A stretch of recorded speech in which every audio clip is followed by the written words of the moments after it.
어려운 삶의 여정을 잘 극복하고 새로운 2021년을 맞이한 우리 성도들에게 하나님의 은혜와 복이 함께하기를 주님의 이름으로 축복합니다.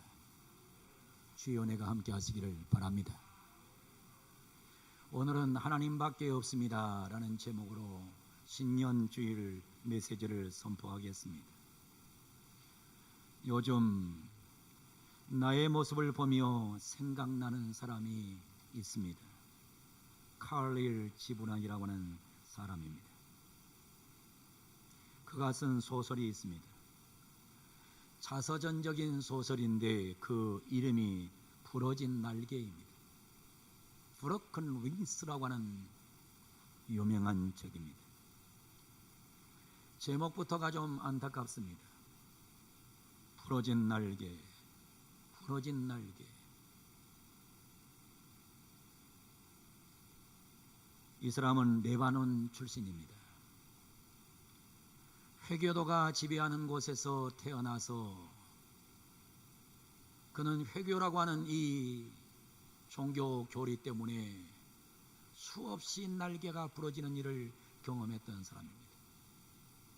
특별히 이 책은 사랑하는 여인과의 사랑이 회교도의 교리로 인해서 부러져 버림으로 인해서 안타까움을 가지고 기록해 내려가는 방법을 사용하고 있는 소설입니다. 이 책으로 이 사람은 인류학 세계의 스타가 되었고, 그리고 그 뒤에 나온 많은 책들은 베스트셀러가 되었으며, 그래서 노벨 문학상까지 받는 그런 영광도 얻었던 사람이기도 했습니다. 부러진 날개, 브로큰 윙스.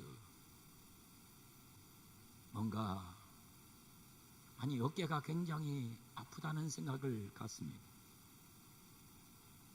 많은 생각을 하게 하는 단어입니다. 요즘 나의 모습을 보는 것 같습니다.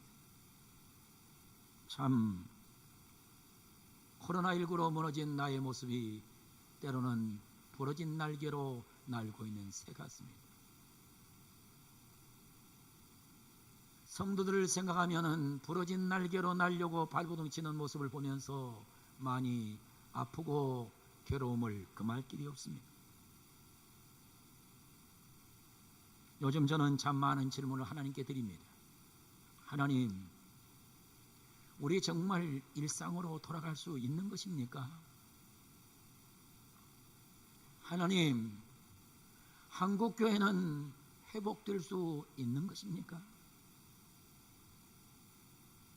하나님, 왜 하나님 그렇게 오랜 기간 동안 침묵하고 계십니까? 설교를 준비하면서 목양실에 앉아서 하나님 앞에 기도를 하다 보면 갑자기 양볼에 눈물이 주르륵 흘러내리는 광경을 제가 많이 경험합니다. 브로큰 윙스, 날개가 부러진 새처럼 목양실에 앉아서 말씀을 보고 기도를 하면서 교인들을 생각하고 한국교회를 생각하면서 참 많이 찢어진 상처를 갖고 살고 있습니다. 이러한 시대에 울고 있는 종에게 하나님은 날개 부러진 한 주의 종을 소개합니다. 그 사람이 바로 이사야입니다. 어려운 시대의 주의 종으로 사명을 감당하면서 부러진 날개 때문에 아파하고 있을 때에 하나님은 이사야를 통해서 음성을 들려주십니다. 그 음성이 오늘 성경입니다. 오늘 성경에서 하나님은 말씀하십니다. 뭐라고 말씀하시느냐? 내가 너를 기다리고 있다고 말씀하십니다. 오늘 성경 18절 말씀 보세요. 그러나 여호와께서 기다리시나니, 그러나 날개는 부러졌으나 여호와께서 기다리고 계신다는 겁니다. 참 신기한 하나님입니다. 기다리시는 하나님. 날개가 부러져서 날지 못하면 그냥 내동댕이 쳐버릴 것 같은데 그러지 아니하시고 여전히 날개는 부러졌지만은 기다리고 계시는 하나님. 이단을 생각하니까, 이 소리 들으니까는 기다림이 과연 무엇인가에 대한 생각을 해보게 됩니다. 기다림은 선물입니다. 우리는 부족합니다. 모자랍니다. 더럽습니다. 추합니다. 아주 못됐습니다. 그런데도 하나님이 기다려 주십니다. 하나님이 기다리지 않았다면 오늘 우리는 여기 없는 겁니다. 하나님이 기다려 주셨기 때문에 우리가 오늘 여기에 있는 겁니다. 그래서 기다림은 선물입니다. 만화가인 빌킨이라는 사람이 이런 말 했습니다. 어제는 과거이고 내일은 미래이고 그러나 오늘은 선물입니다. 그래서 오늘은 현재, 영어로 프레젠트는 선물입니다. 오늘이란 말 프레젠트, 선물이란 말 프레젠트는 같은 단어입니다. 그래서 오늘은 선물입니다. 오늘은 선물이에요. 만약에 하나님이 우리를 향해서 기다려주지 않았다면 오늘 선물은 우리에게 없는 겁니다. 하나님이 기다려주지 않았다면 우리는 골백번, 골천번 우리는 무덤 속에서 썩어서 시체가 되어 있어야 될 사람들이 바로 우리들입니다. 미국의 32대 대통령 루즈벨트의 부인 안나 엘리너 루즈벨트는 이렇게 말을 했습니다. 어제는 히스토리, 역사이며 내일은 알 수 없는 미스테리이며 오늘은 프레젠트, 선물이라고 말을 했어요. 그렇습니다. 기다림은 선물이에요. 우리는 날개가 부러져 버렸는데도 하나님은 뭐하고 계시냐? 기다리고 계시는 거예요. 사랑하는 성도 여러분, 하나님 우리를 기다리고 있다는 사실을 잘 기억하시고, 여러분 어떤 상황에도 넘어지거나 쓰러지거나 포기하거나 좌절하지 말고 하나님만 믿고 나아가는 성도들이 되기를 주 이름으로 축원합니다. 선물, 기다림은 두 번째 사랑입니다. 수많은 사람들이 기다림을 보고 삽니다. 초등학교 학교를 지나가다 보면 수없는 엄마 아빠들이 차를 세워놓고 하교하는 자기 아이를 기다리고 있는 모습을 봅니다. 대치동 같은 그런 곳에 학원가를 가보면 첩보작전을 불가할 정도로 수많은 엄마 아빠들이 학원 앞에서 자기 아이를 태우려고 기다리고 있습니다. 여러분 얼마 전에 대학 입시 치른 모습 봤지요? 교문 앞에서 시험을 치러 들어가는 아들, 딸들을 기다리고 있는, 대문을 붙잡고 있는 엄마들 많이 보셨지요? 기다림은 사랑이에요. 사랑하면 기다릴 수가 있는 거예요. 사랑을 못하면 기다릴 수가 없는 거예요.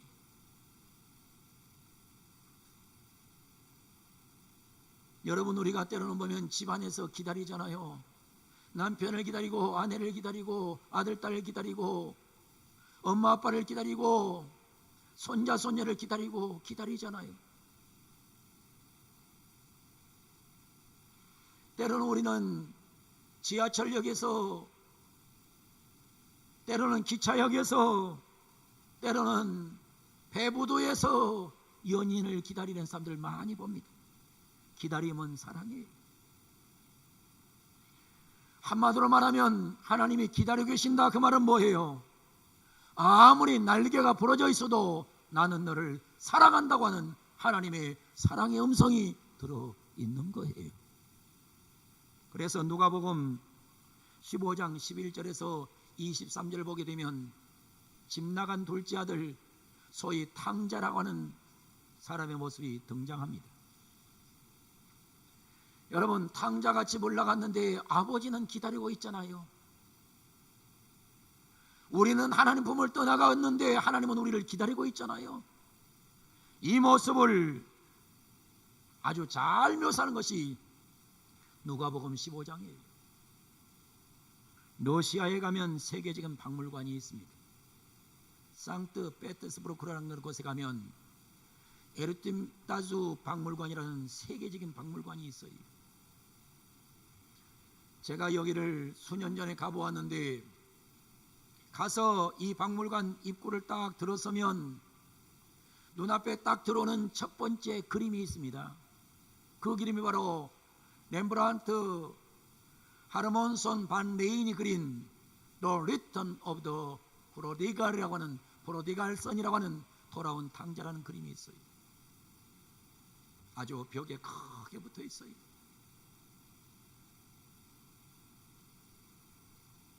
우리가 이 그림을 보면서 깨닫는 게 많아요.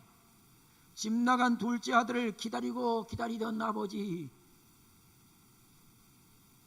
돌아온 아들을 가서 품에 안고 잘 보이지 않는 눈으로 아들을 쳐다보고 있는, 눈이 녹아버린 듯한 이 아버지 그림을 우리가 보게 되는 거예요. 그래서 누가복음 15장 20절은 이렇게 묘사하잖아요. 이에 일어나서 아버지께로 돌아가니라. 아직도 거리가 먼데 아버지가 그를 보고 측은히 여겨 달려가서 목을 안고 입을 맞췄다고 하잖아요. 여러분, 기다림은 사랑입니다. 사랑하면 기다리는 거예요. 오늘 또 하나님은 날개가 부러진 우리들을 향해서 기다리고 계세요. 그만큼 하나님은 우리를 사랑하고 있다는 거예요. 여러분, 요한계시록 3장 20절 말씀을 잘 아시죠? 볼지어다 내가 문 밖에서 두드리노니 누구든지 내 음성을 듣고 문을 열면 내가 그에게로 들어가 그와 더불어 먹고 그는 나와 더불어 먹으리라. 이 성경을 배경으로 해서 그림을 그린 화가가 있지요. 윌리엄 홀먼 헌트라고 하는 사람이 그랬습니다. 문을 두드리시는 예수님, 지금 예수님의 모습이 나와요. 한밤중인 것 같아요. 등불을 들었어요. 문을 계속해서 두드리고 계시는 거예요. 근데 이상하죠? 이 그림에는 밖에 문고리가 없다는 거예요. 문고리가 없어요. 밖에서 문을 열 수가 없어요. 안에서 열어줘야 되는 거예요. 인간에 대한 사랑에 대한 상사방이 되신 우리 하나님이 인간을 찾아오셔서 나 내 마음속에 들어가고 싶은데 문 좀 열어주라 하면서 지금 문을 두드리고 있는 모습을 보여주고 있는 거예요. 사랑하는 우리 성도 여러분, 하나님은 지금도 여러분을 사랑하셔서, 날개 부러진 나를 사랑하셔서 지금도 우리를 기다리고 계신다. 나를 지금도 사랑하고 계신다. 이 사실을 기억하고 어떤 어려움 속에도 여러분 쓰러지지 말고 넘어지지 말고 예수 붙잡고 이기기를 주 이름으로 축원합니다. 세 번째 기다림은 용서입니다. 우리는 하나님의 용서를 받았기에 살 수가 있는 거예요. 기다리고 있다, 그 말은 용서한다는 말이에요. 용서가 전제되는 거예요. 우리 주님은 용서를 위해서 기다리고 있는 것이지 채찍을 위해 기다리고 계신 분이 아니에요. 우리가 비록 신앙생활하는데 마음 들게 우리 신앙생활을 못할 수도 있어요. 하나님 마음 들게 살지도 못할 수도 있어요. 그런데도 불구하고 하나님은 지금 기다리고 계세요. 뭐 하려고? 용서해 주시려고. 기다림은 희망입니다. 누군가를 기다린단 말은 희망이 있단 말입니다. 어떤 일을 기다린단 말은 희망이 있단 말입니다. 내일을 기다린단 말은 희망이 있단 말이에요. 희망이 없으면 기다릴 수가 없는 거예요. 여러분, 사람은 희망만 있으면 1년, 2년, 아니 10년, 100년도 기다릴 수 있어요. 희망이 없으면 자살해버리는 거예요. 오늘 이 자리에 나와 예배하는 성도 여러분, 이사야가 날개가 부러졌는데 날개 부러진 이사야가 울고 있으니까 하나님께서 찾아오셔서 말씀하세요. 이사야야, 내가 너를 지금 기다리고 있잖아. 내가 너를 기다리고 있잖아. 너 날개 부러졌어도 괜찮아. 너 내가 함께하고 있잖아. 너 쓰러지지 마라. 넘어지지 마라. 울고 있지 마라. 내가 너의 창조주 하나님이니라. 하나님을 믿으세요. 그분밖에는 믿을 자가 없습니다. 근데 하나님은 왜 기다리고 계신다고 그랬어요? 오늘 본문에 보면 두 번째, 은혜를 베풀려고 기다리고 계신다고 했어요. 18절 보세요. 이는 너희에게 은혜를 베풀려 하심이라. 세상에 기다리고 계시는데 왜 기다리고 계시나 그랬더니 은혜 베풀어 주시려고, 은혜를 베풀어 주시려고 기다리고 계시더라는 거예요. 오직 은혜, 솔라 그라티아. 프로테스탄트 종교개혁 동안의 종교개혁자들이 외친 파이브 솔라의 하나가 솔라 그라티아입니다. 솔라 그라티아, 오직 은혜로. 하나님은 지금도 기다리고 계십니다. 왜? 뭐 하려고 기다리고 계세요? 오늘 성경은 은혜 주시려고, 은혜를 주시려고 기다리고 계시는 거예요. 여러분 힘들어도 기다리고 계신 하나님 앞에 가면 여러분은 은혜를 받을 줄로 믿습니다. 하나님밖에는 없어요. 하나님밖에는 없어요. 여러분 어디 가서 여러분들이 위로받고, 어디 가서 힘을 얻고, 어디 가서 문제를 해결받을 거예요? 하나님밖에는 없는 거예요. 제가 지난 연말에 마지막 설교를 했는데 그 설교를 듣고 많은 분들이 목사님 많이 울었다고 하는 연락을 제가 많이 받았어요. 목사님 그 설교를 듣고 다시 살겠다고 하는 소망이 생겼다는 연락을 제가 많이 받았어요. 오늘 이 자리에 참석한 사랑하는 성도 여러분, 하나님은 여러분을 기다리고 계세요. 왜 기다리셨어요? 은혜 주시려고.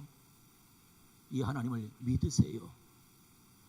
세 번째로 우리 하나님은 일어나십니다. 오늘 본문 18절에 보면, 그러나 여호와께서 기다리시나니 이는 너에게 은혜를 베풀려 하시며 일어나시나니, 일어나셨다는 거, 하나님이 일어나셨다는 거예요. 하나님이 앉아서 기다리는 게 아니에요. 급해가지고 일어나셔서 기다리시는 거예요. 여러분 사랑하는 사람이 온다면 그렇게 기다리는 거예요. 앉아서 누워서 기다리지 못하고 일어나서 기다리는 거예요. 어제도 우리 아들이 아버지 신년인데 인사하러 갈게요. 오냐 오느라. 아들이 온다니까, 며느리가 온다니까, 손자 손녀가 온다니까 옷을 다 입고 마당에 나와서 일어서서 내가 우리 아들 며느리 우리 손자 손녀를 기다렸단 말입니다. 사랑하면 일어서서 기다리는 거예요.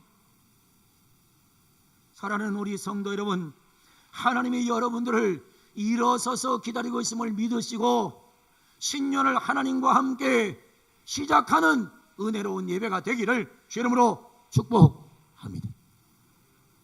네 번째, 하나님은 긍휼히 여기신다고 말씀하십니다. 오늘 18절에 보니까 성경 한 구절에 너무나 은혜되는 말이 너무나 많아. 우리가 날개는 부러졌으나 여호와께서 기다리시나니 이는 너에게 은혜를 베풀어 주시려고 하는 것이고 일어나시리니 이는 너희를 긍휼히 여기려 하심이라. 하나님이 우리를 긍휼히 여겨 주시려고 지금도 일어나서 기다리고 계신다는 거예요.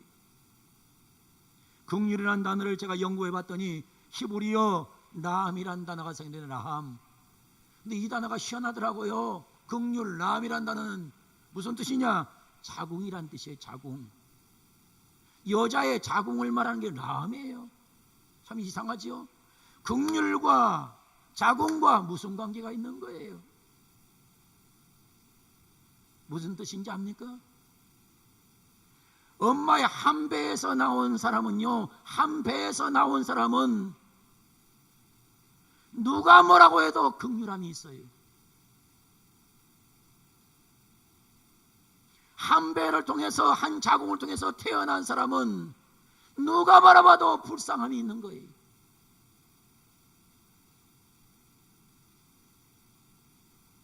제가 우리 형님 집사님들이 우리 교회 나오시지만은 아침에 7시 반에 나오신 우리 큰형님 집사님도 저만 보면 항상 애처롭게 쳐다보세요.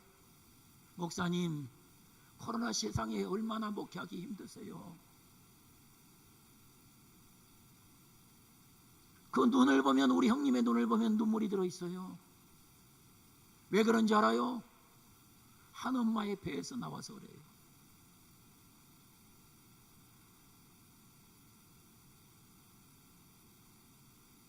여러분, 그만큼이 소위 긍휼히 여기신다는 거예요.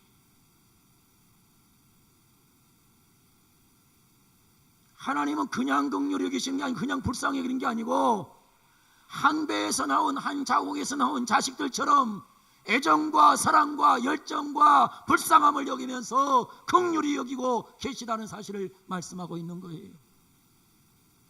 여러분, 하나님은 멀리 계시지 않아요. 오늘 또 하나님이 우리를 긍휼히 여기시기 위해서 지금도 서 계시는 모습을 발견하면서, 여러분 희망 잃지 말고, 여러분 눈물 속에 여러분 신앙 망가뜨리지 말고, 인생 망가뜨리지 말고, 하나님뿐입니다라고 붙잡고 나가면 하나님께서 우리와 동행하는 은혜가 반드시 있을 줄로 믿습니다. 성경은 마지막으로 이렇게 말씀하세요. 18절에 기다리는 자에게 복이 있습니다. 여호와는 정의의 하나님이시라 그를 기다리는 자마다 복이 있도다. 하나님을 기다리는 자마다 복이 있다는 거예요. 여러분 보세요. 하나님만 기다리게 하면 안 되잖아요. 나도 기다려야 되지 않겠어요? 나도 기다려야 되지 않겠어요? 여러분, 어떤 사람들이 말합니다. 짝사랑은 아름다운 거. 무슨 짝사랑이 아름다워요? 짝사랑은 불쌍한 거요. 비극이에요. 여러분, 짝사랑은 처량한 거예요. 하나님이 여러분을 기다리고 계신다는 거 아니에요. 뭐 하려고 기다리고 계세요? 은혜 주시려고. 뭐 하려고 기다리고 계세요? 긍휼히 여기시려고.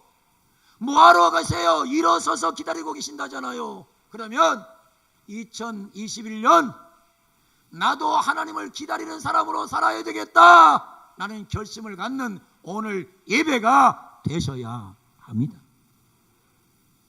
하나님을 기다리는 자에게 복이 있도다. 여러분, 하나님만 기다리면 복이 있어요. 그래서 제가 오늘 설교 제목을 뭐라고 했습니까? 하나님뿐입니다. 아무리 생각을 해봐도 이 코로나 시대에 내가 할 수 있는 게 아무것도 없더라고요. 내가 교인을 위해서 할 일이 아무것도 없어요. 하나님밖에 없어요. 하나님뿐입니다. 사랑하는 우리 성도 여러분, 이사야에게 들려주신 이 말씀 붙잡고 2021년도 예수 이름으로 승리하기를 주 이름으로 축원합니다. 할렐루야. 여러분, 이 말씀밖에 없어요. 말씀밖에 없어요. 제가 성경을 여러 절을 읽었지만은 오늘 한 절 말씀만을 전합니다. 다음 주에 2탄의 말씀을 전하려고 해요.